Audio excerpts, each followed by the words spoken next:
नमस्कार. मी भाऊ तोरसेकर. तुम्ही बघत आहात प्रतिपक्ष.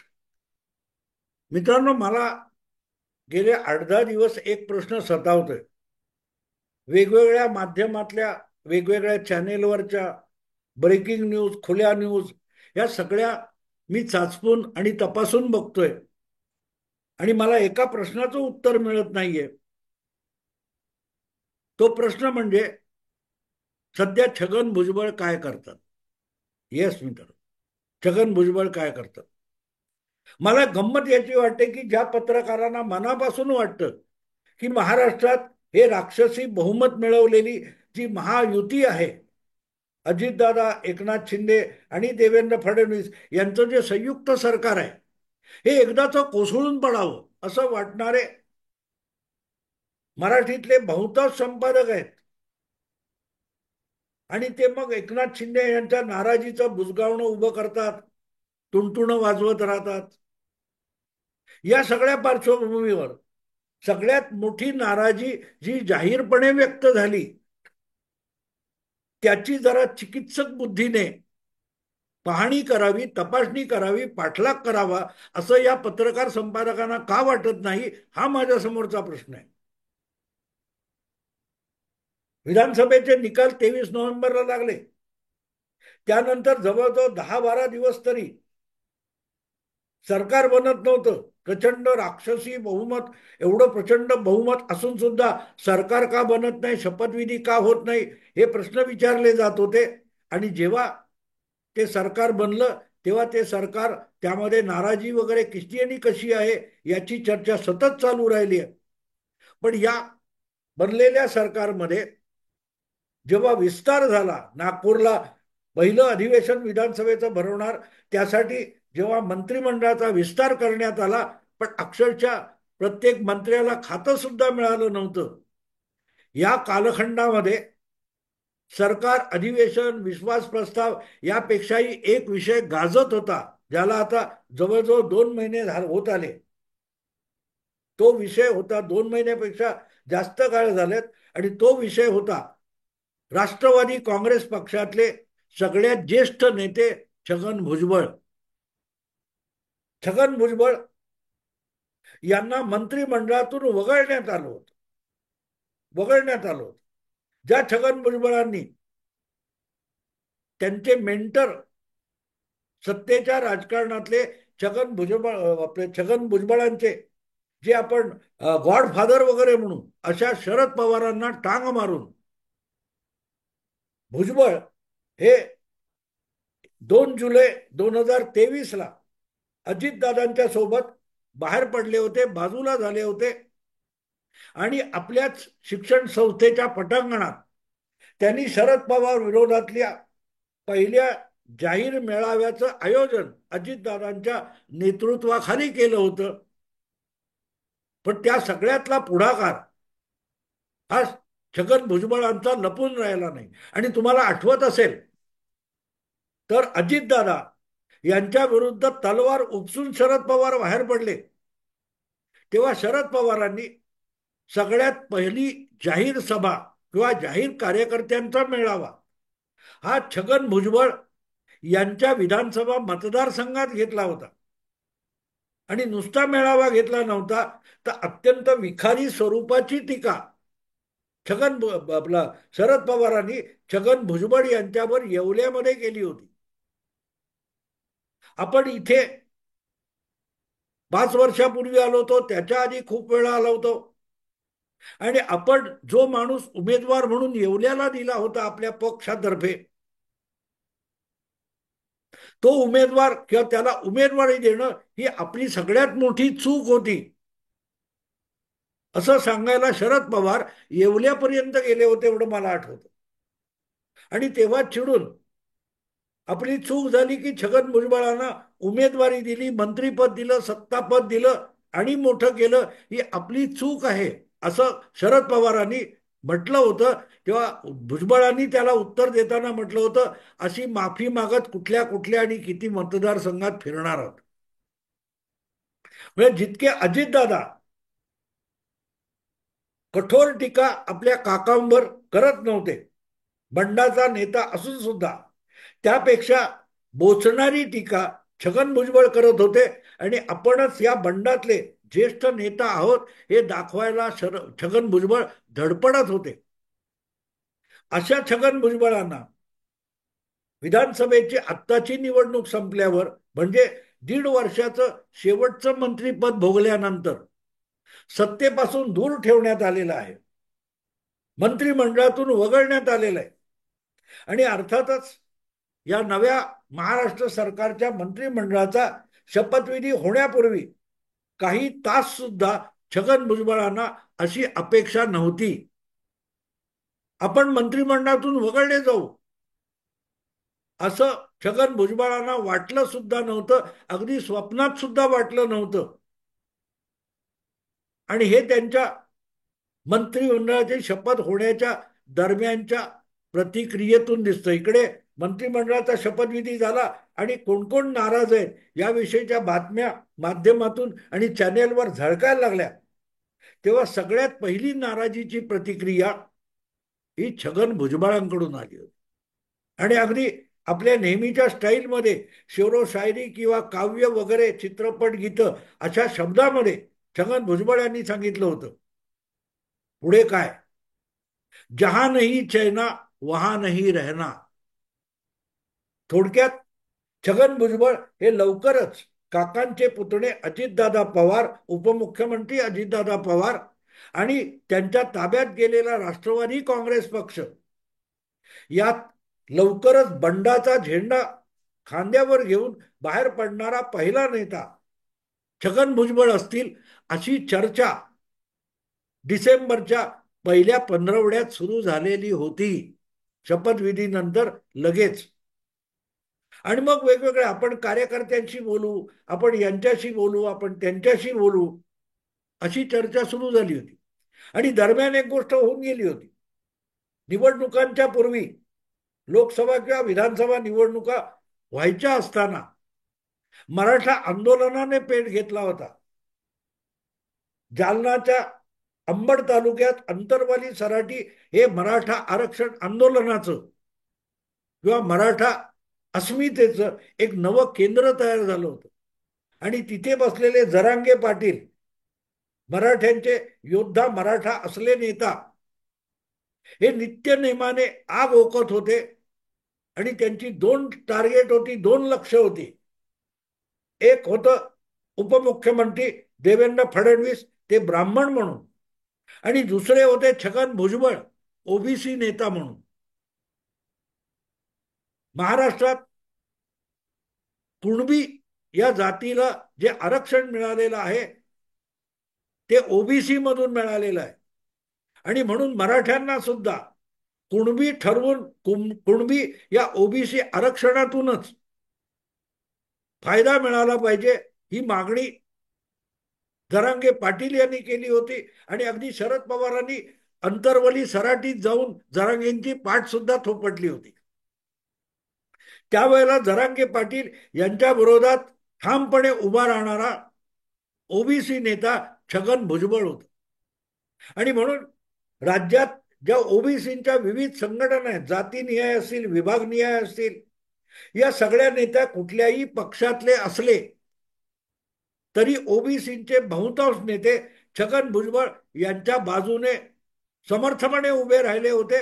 आणि जरांगे पाटील यांच्या प्रत्येक शब्दावर कडाडून हल्ला चढवणारे सगळे ओबीसी नेते विविध पक्षातले होते.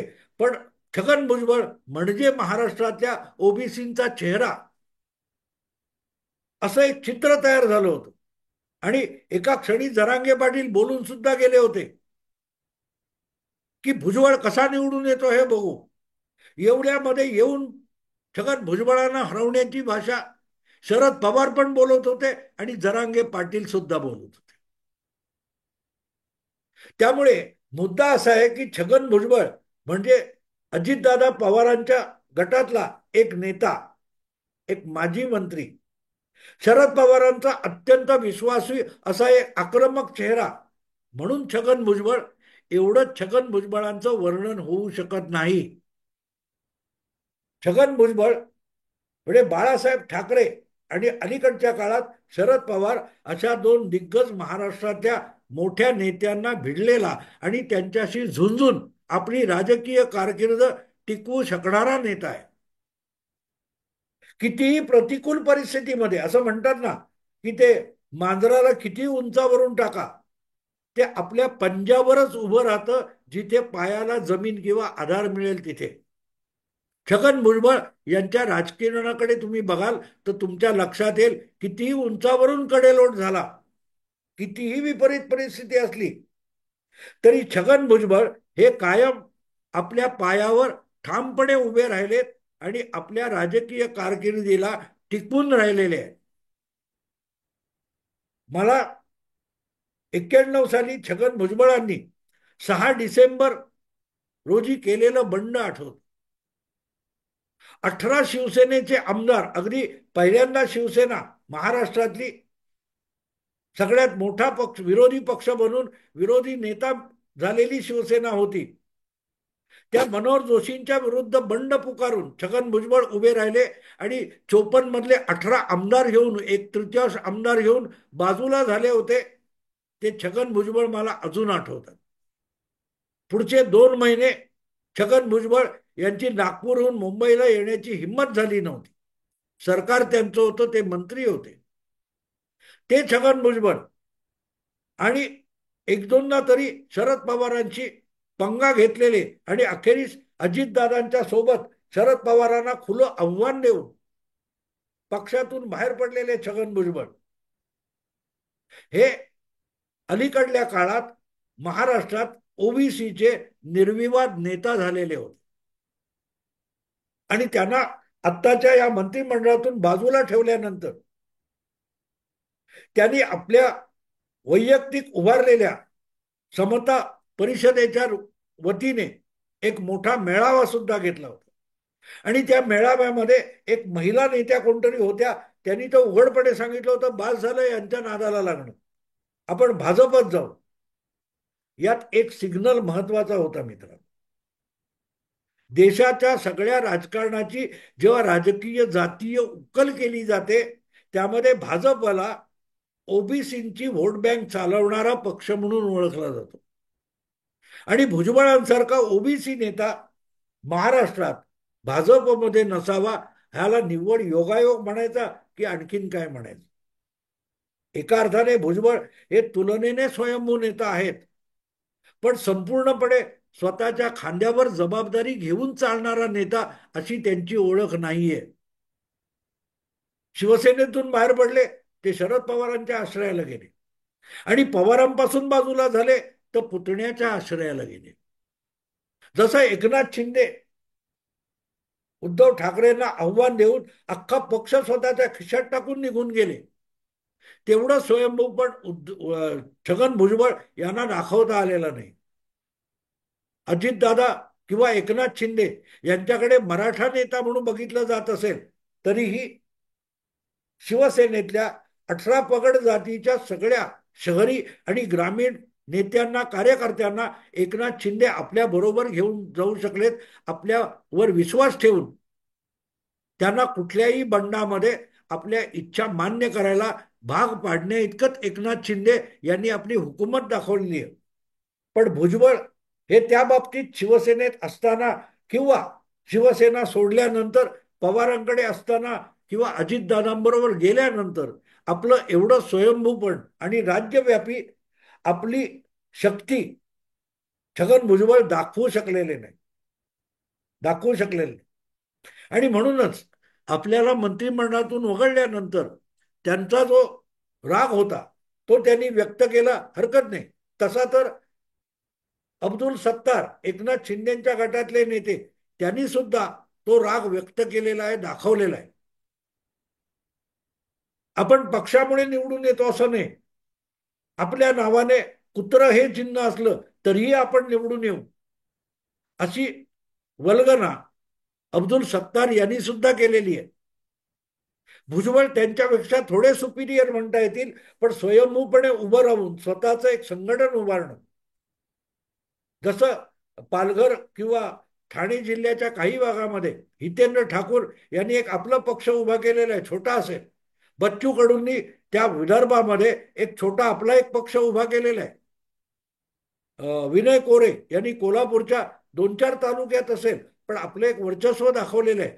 भुजबळ असं वर्चस्व स्वयंभूपणे दाखवू शकलेले नाहीत. आणि हे सगळं असताना तुम्ही कोणाकोणाशी पंगा घेणार हे पण विचारात घ्यावं लागतं. आणि म्हणूनच भुजबळांनी थोडं आत्मपरीक्षण करणं आवश्यक आहे. एक तर वय सरकलेलं आहे, पण असं असताना सुद्धा काल परवाच्या विधानसभा निवडणुकीत छगन भुजबळ यांनी आपल्या जिल्ह्यातला आपला एकनाथ शिंदेच्या पक्षातला विरोधक सुहास कांदे याच्या विरुद्ध आपल्या पुतण्याला बंडखोरी करून उभा करणं ही चूक होती. ही चूक होती. आज भुजबळांना मंत्रीपद मिळालेलं नाही, सत्तेच्या बाहेर बसावं लागलंय आणि तरीही बंड करण्याची हिंमत छगन भुजबळांना अजूनही गोळा करता आलेली नाही. त्याचं कारण त्यांनी आत्मपरीक्षण करणं आवश्यक आहे. आत्मपरीक्षण करणं आवश्यक आहे. तुम्ही बंडखोरी केली आहे, ठीक आहे, तुम्ही अजितदादांबरोबर त्या पक्षातून तुम्हाला मंत्रीपद पण मिळालं होतं. पण ज्या वेळेला युती आघाडी म्हणून आपण लढतोय अशा वेळेला आपला मित्र पक्ष असलेला एकनाथ शिंदेची शिवसेना त्याच्या उमेदवाराला पाडण्यासाठी छगन भुजबळ यांनी उघडपणे आपल्या पुतण्याला उमेदवार करावं. इथेच एकनाथ शिंदे आणि देवेंद्र फडणवीस यांना छगन भुजबळांनी आपला विरोधक करून टाकलं. कारण कुठल्याही परिस्थितीत लोकसभेत बसलेला जो दणका होता लोकसभा निवडणुकीत त्यातून महायुतीला सावरायचं होतं.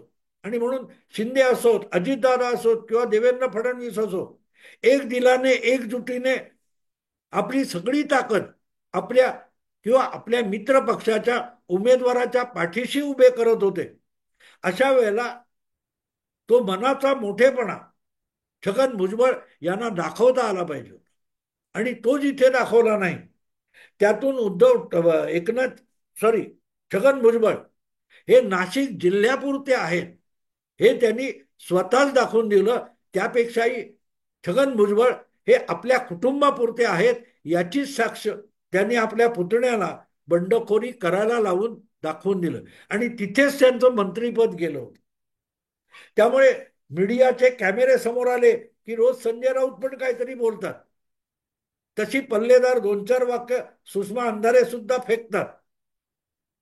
छगन भुजबळ जवळजवळ 4-5 दशकं राजकारणात आहेत आणि मला वाटतं 24 मध्ये त्यांच्या राजकीय जीवनाला 50 पेक्षा अधिक काळ होऊन गेला. 73 मध्ये छगन भुजबळ पहिल्यांदा मुंबई महापालिकेत नगरसेवक म्हणून निवडून आले होते आणि 68 साली त्यांनी निवडणूक लढवली होती अगदी कोवळा तरुण म्हणून, शिवसैनिक म्हणून, पण ते पराभूत झाले होते. पण 68 पासून गेली जवळजवळ 57 वर्ष छगन भुजबळ जर राजकारणात होते तर चुकीच्या वेळेला आपल्या पुतण्याला बंड करायला उभं करून त्यांनी आपल्या पायावर धोंडा का पाडून घेतला या प्रश्नाचं उत्तर मी शोधण्याचा प्रयत्न करतोय पण मला सापडत नाही. वय सरून गेल्यानंतर केविलवाणे झालेले शरद पवार आणि आज जहा नाही चैना वहा नाही रहना अशा वल्गना करणारे छगन भुजबळ हे एका पंक्तीत येऊन बसलेत. एका पंक्तीत येऊन बसलेत. पवारांची तरी दखल घेतली जाते कारण पवारांना कळतं कुठले तरी पुरस्कार कुठल्या तरी संस्थांचे रौप्य महोत्सव, सुवर्ण महोत्सव हे करून बातम्यांमध्ये राहायचं. काल परवा साहित्य संमेलन, त्याच्या आधी महादजी शिंदे राष्ट्रीय पुरस्कार. छगन भुजबळांना असं काय करतात?